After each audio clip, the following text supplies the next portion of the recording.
भगवान महादेव शिव और जगत जननी मां जगदम्बा के चरणों में नमन करता हूं। इस धरती को नमन करता हूं। भाई मैं भी यही पास का ही रहने वाला हूं। मेरा जन्म यही हिरनौट गांव है, सरावे के पास। वहां मेरा जन्म हुआ था और बहुत अच्छा जन्म, सब ठीक था। बस किस्मत में धक्के खाने थे और भीख मांग के खाना था, तो वो खा रहा हूं। आप सभी को बहुत बहुत धन्यवाद देता हूं, सन्नी को और विनय को तो बहुत बहुत लाख लाख साधुवाद देता हूं कि उसके कारण यहाँ आया। मोहित का जन्मदिन है, बहुत बहुत शुभकामनाएं देता हूं। माँ और महादेव सदैव तुम्हारी रक्षा करें, दिन दूनी रात चौगनी उन्नति करो। डॉक्टर उदिता त्यागी जी हमारी शक्ति है, हमारा बहुत साथ देती हैं, उन्हें नमन करता हूं। स्वामी जी को नमन करता हूं, मोहित बाबू को नमन करता हूं, आप सभी को नमन करता हूं। मंच पर बैठे मेरे जितने भी शेर मेरे साथी हैं, उन्हें सभी को नमन करता हूं। अभी से डर रहे हो पुलिस वालों से? अभी तो तुम्हें इनका असली रंग देखना बाकी है। देखो अभी तो योगी जी की सरकार, मोदी जी की सरकार, आप सबकी सरकार है, आप ही की बनाई हुई सरकार है, तब पुलिस से डर रहे हो। जब देश का प्रधानमंत्री हिंदू, राष्ट्रपति हिंदू, उपराष्ट्रपति हिंदू, ऊपर से लेके ग्राम प्रधान तक सारे हिंदू हो, कितने दिन की बात है तुम हिंदू देश का शासन करने वाले हो। ज्यादा से ज्यादा 29 में और बहुत ज्यादा हुआ तो 34 में ये सारी व्यवस्थाएं बदल जाएंगी। भारत का प्रधानमंत्री एक मुसलमान होगा। कारण क्या है? वोट का गणित है। मैं बेसिकली गणितज्ञ हूं, वोट का गणित है। साधु बनने से पहले मैं इंजीनियर था और बनना तो मैं केवल गणित का प्रोफेसर चाहता था।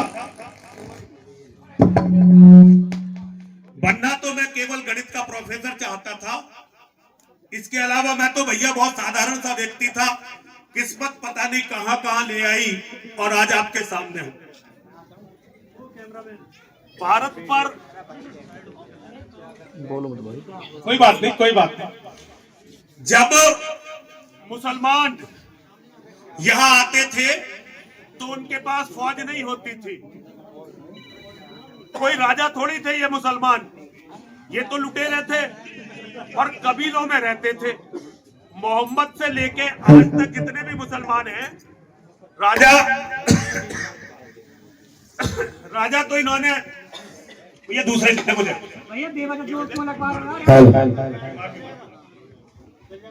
ये राजा नहीं थे, ये लुटेरे होते थे। इतिहास को पढ़ो और इतिहास भी जो हमारे इतिहासकारों ने लिखा है उसे मत पढ़ो। जो यूरोप के और रूस के इतिहासकारों ने लिखा है उस इतिहास को पढ़ो। ये चलते थे अपने अपने कबीलों से, वहां ये डुगडुगी पिटवाते थे कि भाई आओ सारे इकट्ठे होकर भारत पर जिहाद करेंगे। भारत जहां की औरतें हूरों जैसी है, जहां गलियों में सोना बिखरा पड़ा है और जहां के मर्द नामर्द हैं, ये डुगडुगी पिटवाते थे और वहां ही अपने जैसे लुटेरों को इकट्ठा करते थे। क्या हो रहा है? Hello hello hello. ये समय समय की बात है। मुझे दो चीजें भगवान ने बहुत मजबूत दी। एक तो शरीर बहुत मजबूत दिया था, एक आवाज बहुत मजबूत दी थी। चलने को मुझे 1500 आदमियों में माइक की जरूरत नहीं पड़ती थी, लेकिन आज धीरे धीरे शरीर भी गल गया और आवाज भी खत्म हो गई।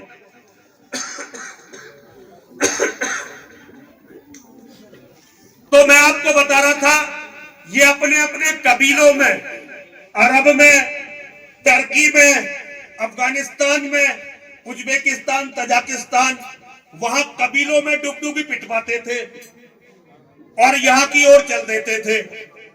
यहाँ का कुछ लुटेरे इनके साथ लग जाते थे, कुछ हारे पिटे हुए राजा इनके साथ लग जाते थे। और जो राजा इनके साथ लगता था उसकी फौज इनके साथ लग जाती थी। तो हमें मारने वाला पिछले 1400 साल से हमारा अपना कोई बेटा, हमारा अपना कोई भाई, हमारा अपना कोई लड़का है जो सैनिक बन गया और धीरे धीरे मुसलमानों का गुलाम बन गया। अभी अखिलेश यादव की सरकार थी, हमें 33 बार मुलायम सिंह की सरकार, मायावती की सरकार, अखिलेश यादव की सरकार, ये पुलिस वालों ने हमें 33 बार जेल में भेजा। 100 से ज्यादा रात हमारी हवालात में कटी है इनके यहाँ, जबकि हमारी आज तक किसी से तू मैं भी नहीं होती। कारण ये है कि भारत का सिपाही कभी भी देश और धर्म का नहीं होता, वो कुत्ते की तरह केवल अपने मालिकों का गुलाम होता है, अपने पेट का गुलाम होता है। उसका किसी भी धर्म से, किसी भी अपने परिवार से, किसी भी अपने लोगों से कभी भी कोई लेना देना नहीं होता।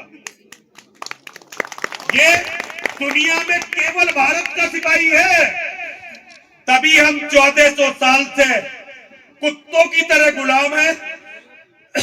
और हमारी बहन बेटी ये जो खड़े हुए ना वर्दी में, इसमें कोई मेरा चाचा होगा, कोई मेरा भतीजा होगा, कोई मेरा बेटा होगा, कोई मेरा भैया होगा, ये सब है मेरे ही। मेरी जिंदगी का तो सबसे बड़ा कलेश, मेरे सामने कभी दुश्मन आया ही नहीं। जब भी मेरे सामने आए तो मेरे अपने आए, और इनके जब मालिक इन्हें ऊपर से कहेंगे तो ये ना धर्म देखेंगे, ना इस कपड़े को देखेंगे, ना तुम्हें देखेंगे, केवल हमें कुत्ते की तरह मार पीट कर, गोली मारकर या तो फेंक देंगे या जेल में बंद कर देंगे। यहां दुनिया का सबसे दिलेर फौजी है भारत की सेना का, लेकिन दुनिया की एकमात्र सेना है। अरे भाई ताली मत बजाओ, डूब के मर जाओ, तुम्हें यही नहीं पता कि कब ताली बजानी है और कब चुप होना है। लेकिन दुनिया की एकमात्र सेना है जिसे दुनिया की सबसे गलीज कौम के लोग पत्थर भी मार सकते हैं, थप्पड़ भी मार सकते हैं, गोली भी मार सकते हैं और हर तरह से बेइज्जती भी कर सकते हैं। जितने फौजी हमारे शांति के समय में मर जाते हैं ना, इन गलीज मुसलमानों की गोली से, इतने फौजी दुनिया की किसी भी सेना के लड़ाइयों में भी नहीं मरते। कारण क्या है? हर सैनिक गुलाम है केवल अपने पेट का, उसको कोई मतलब नहीं है देश से, कोई मतलब नहीं है धर्म से, और कोई मतलब नहीं है अपने बराबर में खड़े हुए दूसरे सिपाही से। कोई नहीं कहता कि ये दो कौड़ी के लोग हम पे पत्थर मार कैसे सकते हैं। यहां ये इसलिए इकट्ठे हैं क्योंकि इन्हें पता तुम्हारे बस की केवल नारे लगाने के अलावा कुछ है ही नहीं। तुम भी तो इन्हीं में से हो, गुलाम हो अपने नेताओं के। अगर मैं मुसलमानों का मौलाना होता और मेरा जुलूस निकलता तो क्या कोई मना कर देता? भैया दिल का हाथ रख के बता दो। मुझे Z+ की सिक्योरिटी दी जाती, पूरा प्रशासन मेरे आगे आगे चल रहा होता और एक भी मुसलमान को टोका नहीं होता कि वहां कार्यक्रम में मत जाओ। इसका कारण हम दुनिया के सबसे कमजोर लोग हैं। हमारी जुबान के अलावा हमारा और कुछ चलता ही नहीं है। मैं अफगानिस्तान में गया था, एक बहुत बड़ा गेट बना रखा है उन्होंने, उस पर लिख रखा है तुख्तरे हिंद नीला में दो दीदार, हिंदुओं की बेटी।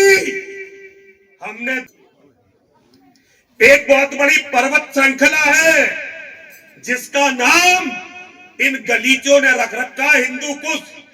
हिंदू कुश, जहां लोग गर्व से कहते हैं देखो जी पहाड़ है हिंदू कुश, क्योंकि उन्हें गवारों को पता ही नहीं कि कुछ का मतलब क्या होता है। कुछ का मतलब है जहां हिंदू को जिबह किया गया था। नाम है हिंदू कुश पर्वत। है भैया नहीं है? भूगोल पढ़ने वाले बताओ है कि नहीं है?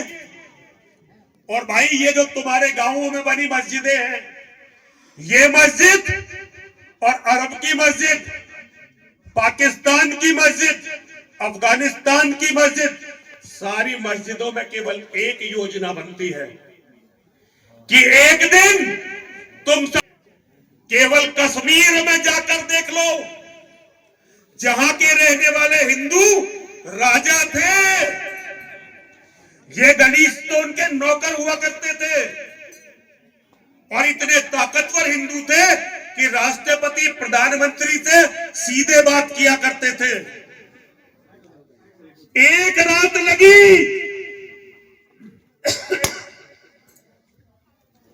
एक रात में सबको उजाड़ दिया गया। एक रात में वहां से सब कुछ खत्म हो गया और जिन औरतों को सूरज और चंद्रमा की किरणें नहीं देखती थी, उन्हें अपने बच्चों को दूध पिलाने के लिए धंधा करना पड़ा, अपना शरीर बेचना पड़ा। इसे कहते हैं मजबूरी। पाकिस्तान, लाहौर, पेशावर, रावलपिंडी में जो लाला करोड़ों रुपए का लेन देन करते थे, जिनके घर की महिलाएं सोने में लदी हुई रहती थी, आज भी बांग्लादेश में, ये तो चुनाव का समय है, बंगाल में चुनाव है, तो कोई कोई घटना आजकल व्हाट्सएप पर दिखाई देती है, फेसबुक पर दिखाई देती है, सोशल मीडिया पर दिखाई देती है, वरना सत्य तो ये है कि लगभग एक साल में कई लाख हिंदू वहां मार दिए गए और उनकी औरतों को वहां, ये गलीच गंदे लुटेरे जब भारत लूटने आते थे तो ये घोड़ों पर आते थे। इनके पास केवल तलवार होती थी, औरतें नहीं होती थी। आज भी इनके घरों में जो औरतें हैं वो हमारी माताएं, हमारी बहनें, हमारी बेटियां हैं आज भी। और भाई आज भी उनकी तैयारी यही है। और जिस तरह से उन्होंने मोदी जी की सरकार बनने के बाद, हालांकि वो ये काम पहले भी कर रहे थे, लेकिन जब से मोदी जी की सरकार बनी, हिंदू तो निश्चिंत हो गया और इन्होंने अपनी सारी ताकत केवल बच्चे पैदा करने पर लगा दी। और इनका केवल एक ही सपना है कि एक दिन हम इस लोकतंत्र को छीन लेंगे। और जिस दिन हमने ये लोकतंत्र इनसे छीन लिया तो भाई उसके बाद ये पुलिस भी इनकी, ये सेना भी इनकी, ये सारा सिस्टम भी उनका।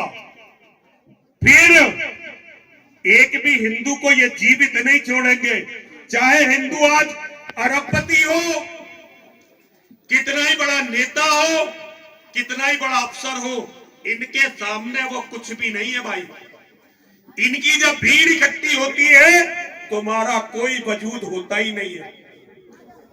और भाई भीड़ का तुम सामना कैसे करोगे जब तुम अपने शासन में, अपने मुख्यमंत्री के शासन में पुलिस के 2 डंडों से डर जाते हो?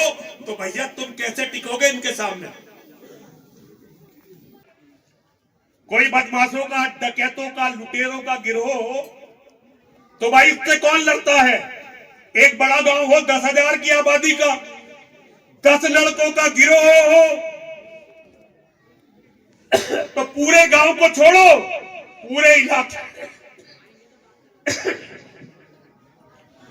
इलाके को परेशान कर देते हैं, पूरे इलाके का खून पी जाते हैं। गिरोह को कौन खत्म करता है? किसी भी गिरोह को या तो सरकार खत्म करती है।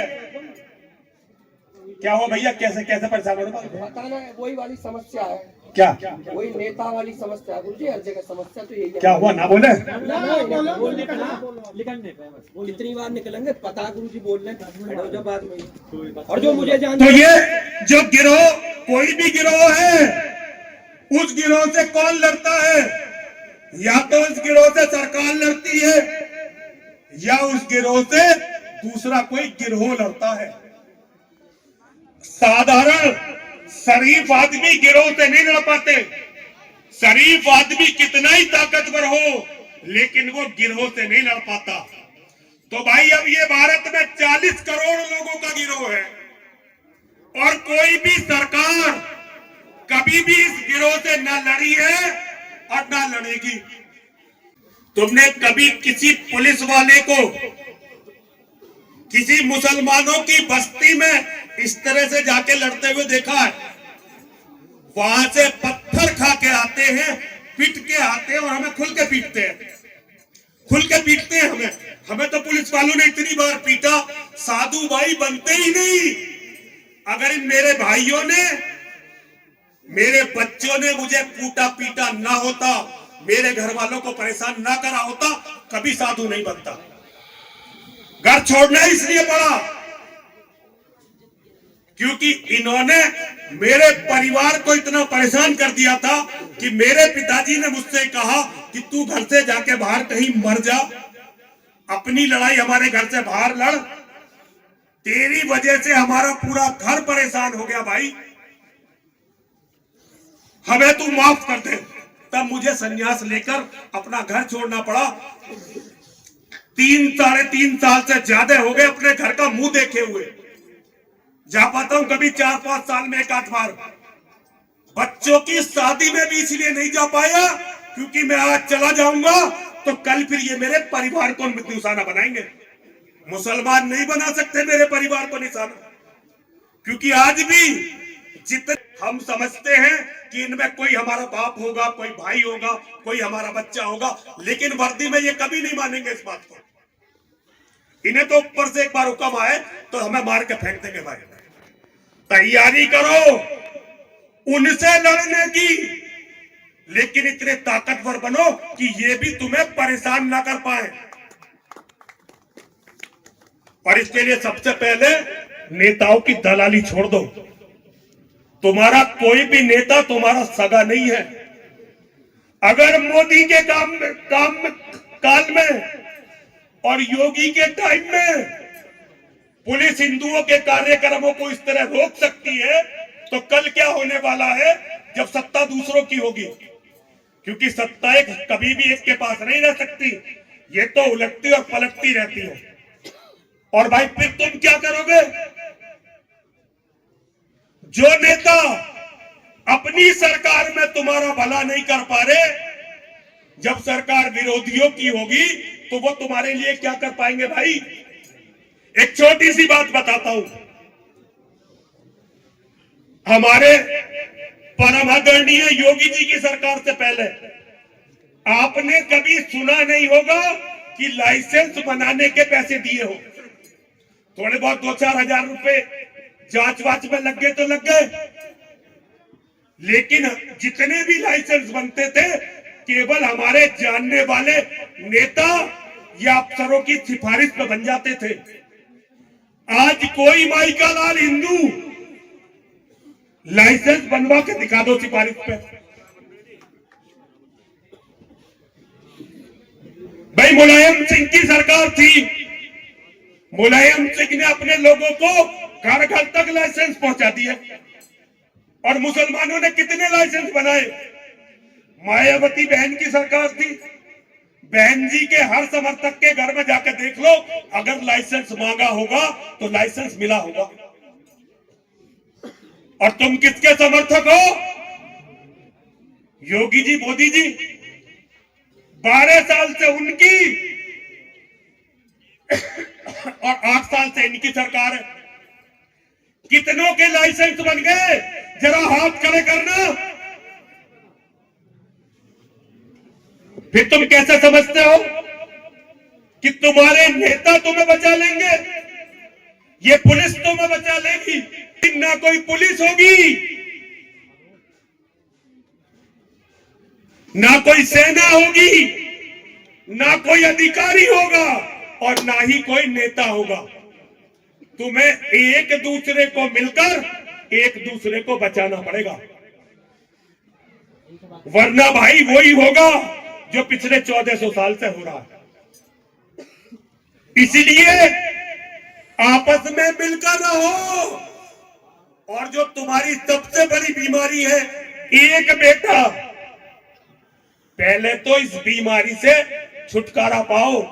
ये जो तुम्हारा छोटे परिवार का जुनून है ना, इसने तुम्हें बिल्कुल बर्बाद कर दिया, बिल्कुल बर्बाद कर दिया। घर में कम से कम 3 या 4 बेटे और सबके सब इस लायक हो कि समय आने पर लड़ सके तो तुम जिंदे बच सकते हो, वरना अब जिंदे बचने का कोई तरीका नहीं रहा। या तो तुम सब सोच लो कि भाई अपनी बहन बेटी, अपने खेत खलियान, अपने ऑफिस, अपनी फैक्ट्री, अपने मठ मंदिर, सब इन्हें देकर हिंद महासागर में जाकर डूबकर मरना है। और अगर मरना नहीं है तो भाई लड़ने की तैयारी करो। और कोई रास्ता अब बचा नहीं है। मोदी और योगी से बड़ा तुम्हारा कोई नेता अब दोबारा पदों पर नहीं आने वाला। तो इसलिए भाई मेरा कहना यह है, अपने आप खड़े हो जाओ। अपने आप को बचाने के लिए, अपनी बहन बेटियों को बचाने के लिए, अपने मठ मंदिरों को बचाने के लिए अपने परिवार को मजबूत करो। केवल एक रास्ता है, जुबानें कम चलाओ, ठोस काम ज्यादा करो। अपने परिवारों को मजबूत करो, अपने परिवारों को मजबूत करो, अपने परिवारों को मजबूत करो। इसके अलावा अब कोई और रास्ता नहीं बचा, और कोई रास्ता है ही नहीं। तुमने कितने ही पैसे कमा लिए, कितनी बड़ी कोठी बना ली, कितने बड़े पद पे, चाहे पुलिस अफसर बन गए, चाहे प्रशासनिक अधिकारी बन गए, चाहे नेता बन गए, उनके लिए तुम केवल हिंदू हो। उनके लिए केवल हिंदू हो, और वो तुम्हारा सबका एक ही जैसा हाल करेंगे। 1400 साल का इतिहास है भाई। बहुत ही बीमार हूं, कई दिनों से उठ नहीं पाया था। फोन भी मेरा लगातार बंद था। वो तो मेरे बच्चे ने, मेरे शेर ने कहा, तो मैं ऐसे शेरों को कभी अकेला नहीं छोड़ता, इसलिए मैं यहां आया। मैंने कुछ भी झूठ नहीं बोला और मैंने कुछ भी गलत नहीं कहा, और जो मैं कह रहा हूं इसके लिए हमेशा मरने को और जेल जाने को तैयार बैठा रहता हूं, हमेशा। बस आप लोगों से इतना ही निवेदन करना चाहता हूं, एक साधु हूं, भीख मांग रहा हूं, अपने घरों को बचा लो, अपनी बहन बेटियों को बचा लो, अपने परिवारों को बचा लो, अपने घरों को बचा लो, अपनी बहन बेटियों को बचा लो, अपने परिवारों को बचा लो, अपने आप को बचा लो। हाथ जोड़कर कह रहा हूं, भीख मांग रहा हूं, अपने आप को बचा लो, अपने परिवार को बचा लो, अपनी बहन बेटियों को बचा लो। बस यही कहना है। हर हर महादेव, हर हर महादेव, हर हर महादेव।